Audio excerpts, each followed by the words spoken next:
Warning: this episode contains details that some listeners may find disturbing. Copenhagen, Denmark, 1948. Early on a bitterly cold February morning, a housekeeper entered an elegant apartment building and climbed 3 flights of stairs to the kitchen entrance of the Jacobsens' apartment, just like she's done hundreds of times. She used her key to unlock the door, but found that it was locked from the inside, which was unusual. She knocked, and no one responded. She went around to the main entrance and used her spare key to enter. And walking down the dark hallway of the home, it was quiet in a way that was different. And then she saw something that made her run screaming for help. This is a study of strange.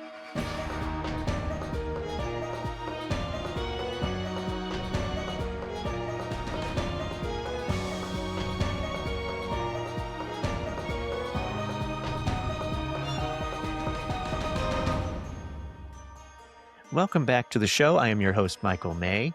This episode explores the brutal and unsolved murders of Vilhelm Jacobsen and his wife Inger in their Frederiksberg's apartment on Peter Bangs Vej, number 74, in Copenhagen, Denmark, in the late 40s. This was the case of post-war Denmark.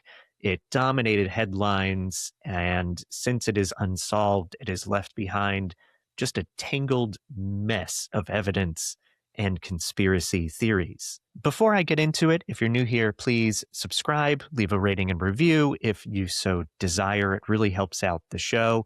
And you can also find other ways to support the show and get additional content by joining our Substack, which you can find through the support tab of our website, astudyofstrange.com.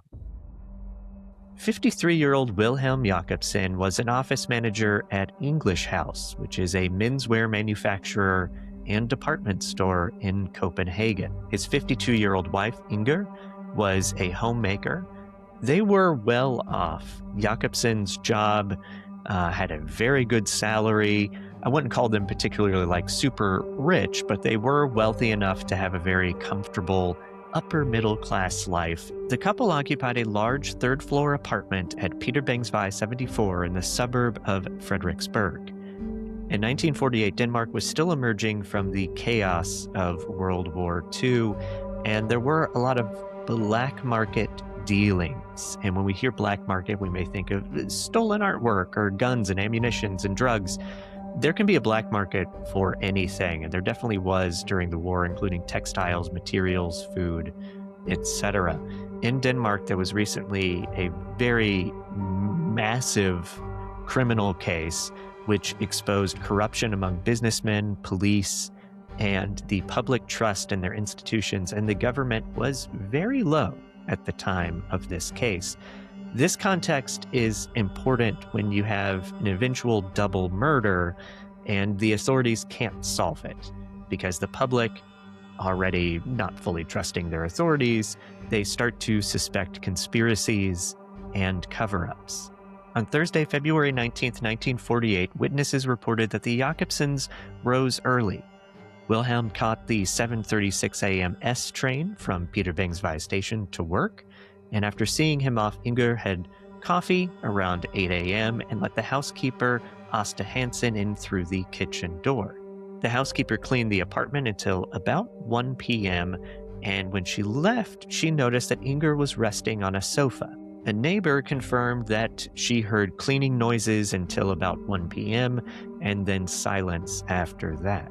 At 2:40 p.m., Inger left to run errands and visit her cousin in the hospital. She was there until about 4:05 p.m., and on the way home, she bought some groceries, including a lemon, and returned to her apartment building at approximately 4:20 p.m. Police later found a squeezed lemon peel with Inger's lipstick on it in the kitchen trash. Wilhelm's movements were unusual for his typical day. Vilhelm left his office at 1 p.m. for a dentist appointment. He returned to work at about 2:30 p.m. and got called into a meeting, and then he left work at 4:36 p.m. He normally would take the train back home, and a coworker noted that they didn't see him at his usual train stop, which that coworker also would take the same train. That's how they knew that. Wilhelm was seen at a restaurant instead with an unknown woman, and a taxi driver later remembered dropping him at Peter Bangs Vej at around 5:50 p.m. The live-in housekeeper in the apartment below heard a series of very loud thumps from the Jacobsens' apartment between 4 p.m. and 5 p.m., and then silence until later that night. Another witness heard arguing coming from the apartment that evening as well when they were going up the steps, and around 11:30 p.m., the neighbor below heard heavy, dragging footsteps moving around the Jacobsens' flat. She could tell somebody repeatedly had the water on, likely in the kitchen, and was walking back and forth until about 12:30 a.m. That is when the woman below took a sleeping pill and went to sleep. And then at 8 a.m. Friday morning, the housekeeper rode her bike to the Jacobsens' home. She entered the building, climbed the 3 flights of stairs, and she found the kitchen door locked from the inside, which she had never encountered before, and no one was answering her knocks. So she had to go down the steps, around to another set of stairs, up the 3 flights to the front main door, and she used her spare key to unlock that door, and she entered a pitch-dark corridor. I'm going to take a quick second here to describe the layout of the apartment, and I'll provide a link in my show notes to images so you can see the whole thing. The main door opens into like a little foyer or entry hallway, and then it connects to a main hallway that runs the entire length of the apartment. And on one side of the hallway, you have what they call a men's room, or I've been calling it a study, and then like a living room. On the right-hand side, you had a bedroom, a bathroom, and the kitchen. So as the housekeeper enters, she first encounters the study, and she notices a pair of men's trousers or shoes on the floor, but she keeps going.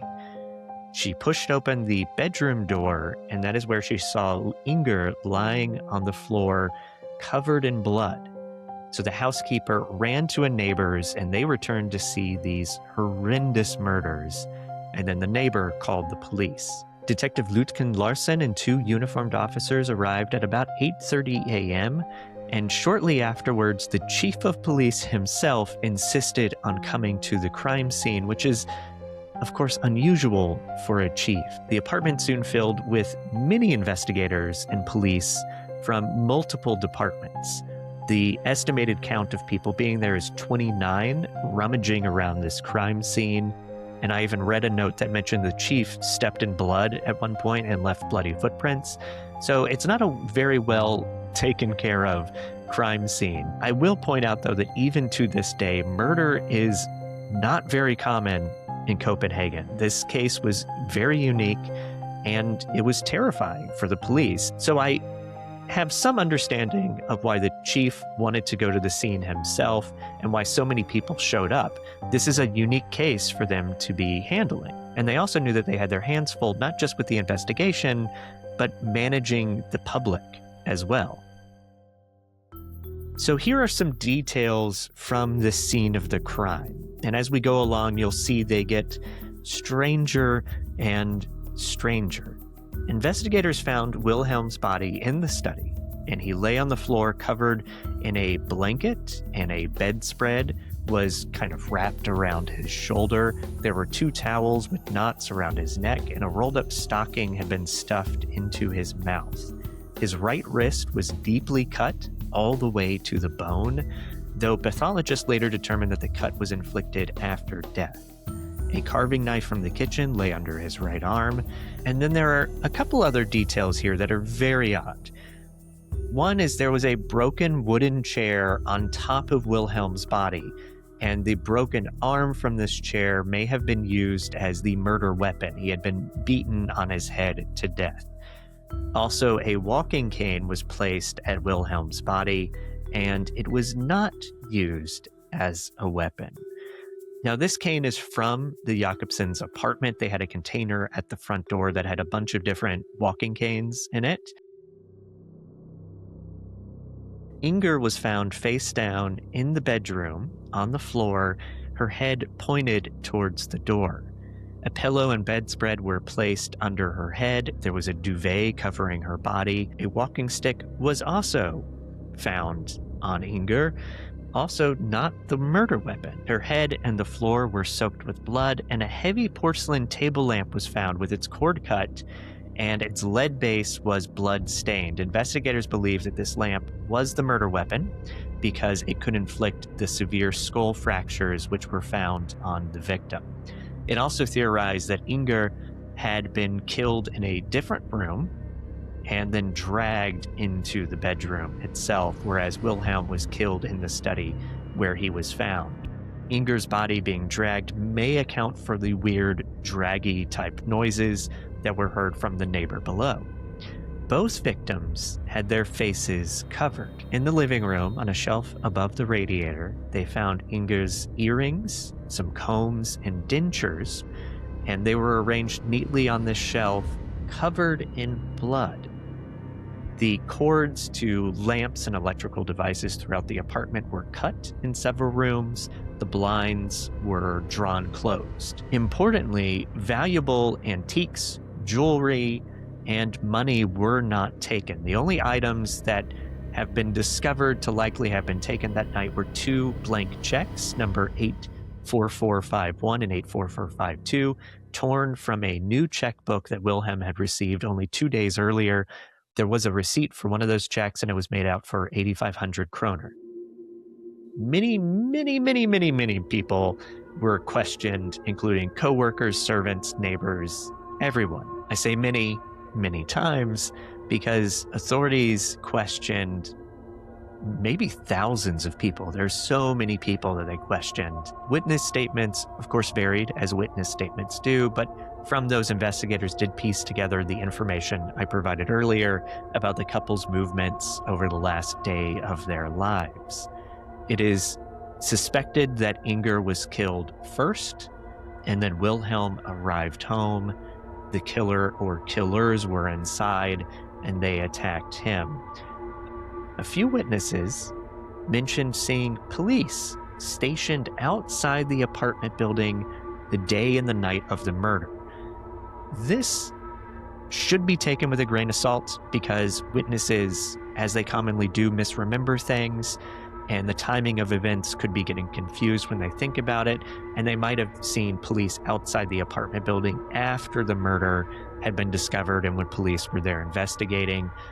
But it's worth mentioning because if true, and there were police at this apartment building, that's very strange and very odd, and brings up a lot of questions, like were the police involved, or were the killer or killers, did they dress up as police officers to be able to actually enter an apartment building without anyone knowing who they were? Medical examiners Harold Gormson, Arne Anderson, and Professor Sand performed autopsies the afternoon of the discovery, and they concluded that both victims died from massive skull trauma inflicted by a blunt instrument.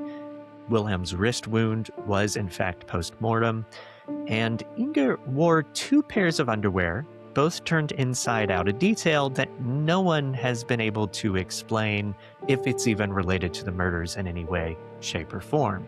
No evidence suggested that she had been sexually assaulted, and police found no usable fingerprints at the scene, only a few bloody glove prints. The glove, along with other details that I've shared here today, point to me to a type of premeditation, especially when there wasn't really a theft. Because if you think this is a theft gone wrong, the killer or killers were in the apartment for a very long period of time. They were able to leave. Why didn't they take anything of value? So I do think that robbery was not the main goal of whatever was happening. With premeditation, though, if it was planned to kill the Jacobsens, why didn't the killer or killers show up with a weapon? Because they murdered them with objects found in the house. So if it was premeditated, what was the point of this whole situation? What was the point of this crime? That's one of the very strange mysteries of this case. I should also mention, if you look at how Wilhelm's body was found with a gag, essentially, and the broken chair. It's as if Wilhelm was tortured. There are countless theories and conspiracy theories, and there's so many books with ideas and documentaries and things like that with this case. It's kind of like here in America, we talk about the Zodiac Killer, we talk about Jack the Ripper all the time. There's always a new theory. It's very similar with this case in Denmark. And I can't go over all of the theories today because there's way too many. So I'm going to point out some of the few primary ones here today. The first deals with a very early suspect in the case, Erik Rumdahl. Erik Rumdahl was one of the couple's closest friends, and he became the focus of Detective Paul Dam's suspicions even years after the murder. Rumdahl arrived at the crime scene shortly after the police, and he introduced himself as one of the oldest friends of the couple and offered to assist in any way that he could. He had a club foot, which I'm mentioning because it gave him this dragging gait, which matches the neighbor downstairs reporting this heavy or dragging type footsteps that she heard around 11 p.m. the night of the murders. Investigators initially accepted Rumdahl's alibi. He claimed that he and his wife visited a nearby orphanage at 4:40 p.m., and then he skipped his usual Thursday evening music club because he wasn't feeling so well. However, police in 1948 never checked on his alibis.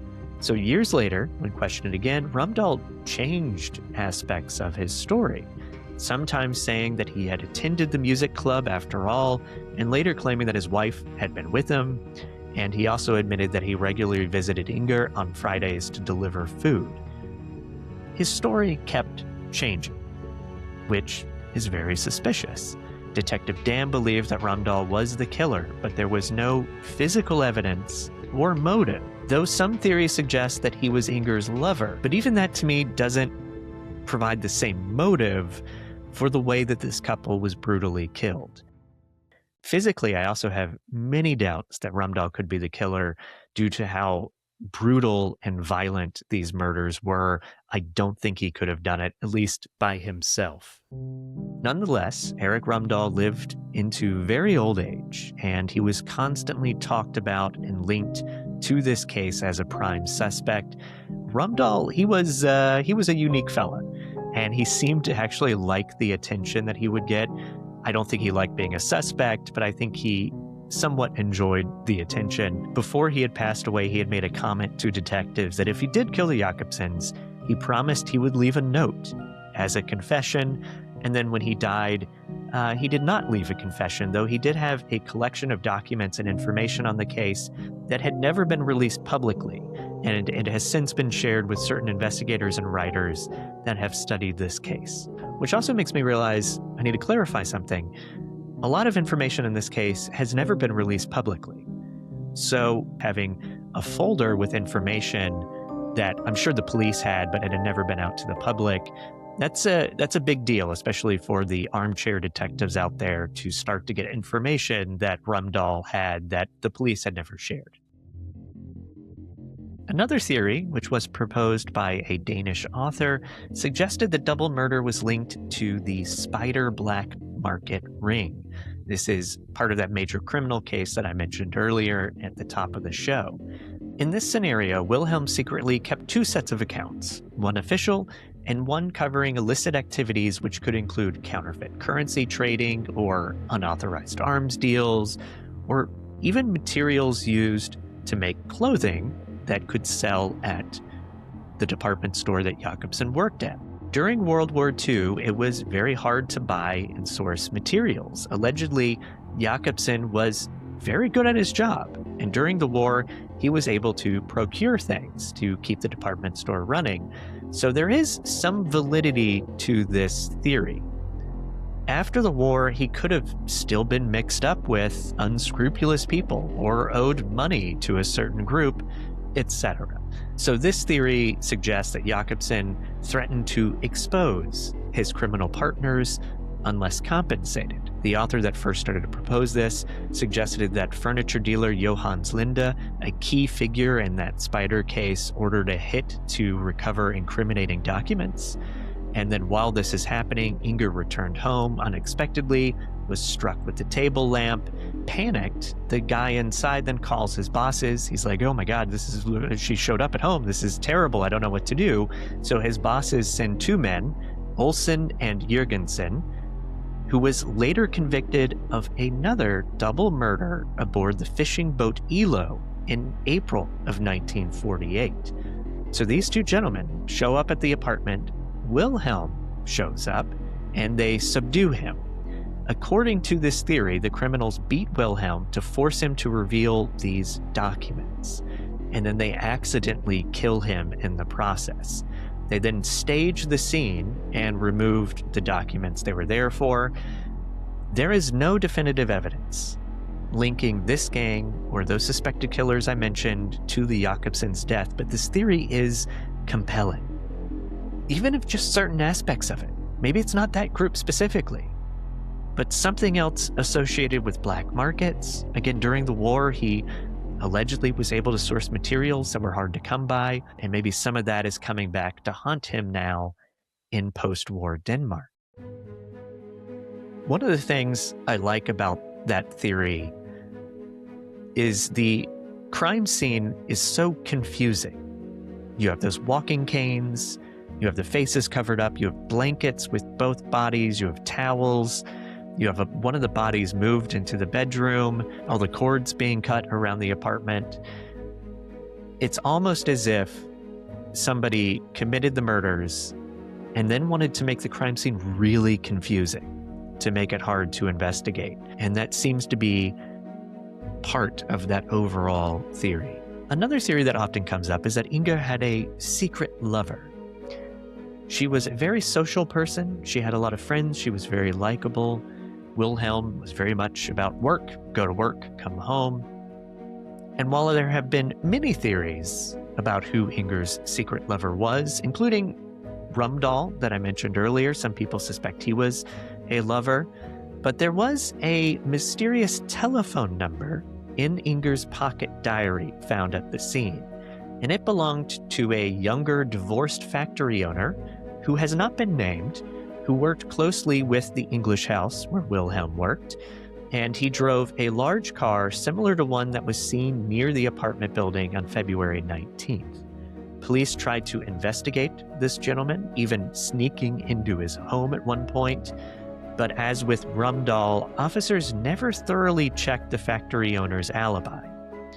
And a journalist who first brought this story to the attention suggests that the man visited Inger that afternoon, killed her during an argument over something, and then waited for Wilhelm to come home, killed him, and then left to establish an alibi, and then returned later that night to stage the scene and plant misleading clues. I think this is a little far-fetched because even if he wanted to confuse the police with the crime scene and set it up to have a lot of misleading information, I think you really have to force details to fit your theory with the lover. I just think the manner in which the couple were brutally killed doesn't fit some kind of ex or jealous lover.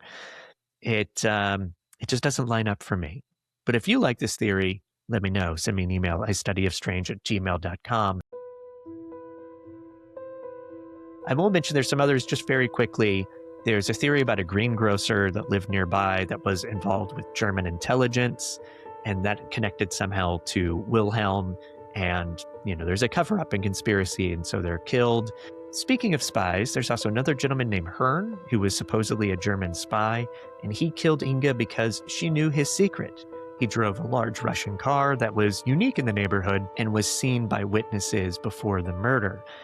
Wilhelm, in this situation, would have come home right in the middle of this brutal act, and so then Wilhelm is also killed because he stumbled home at the wrong time.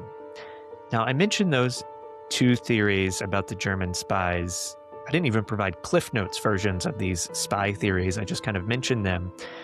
And I do that because I do think there's some validity to considering espionage being part of this double murder.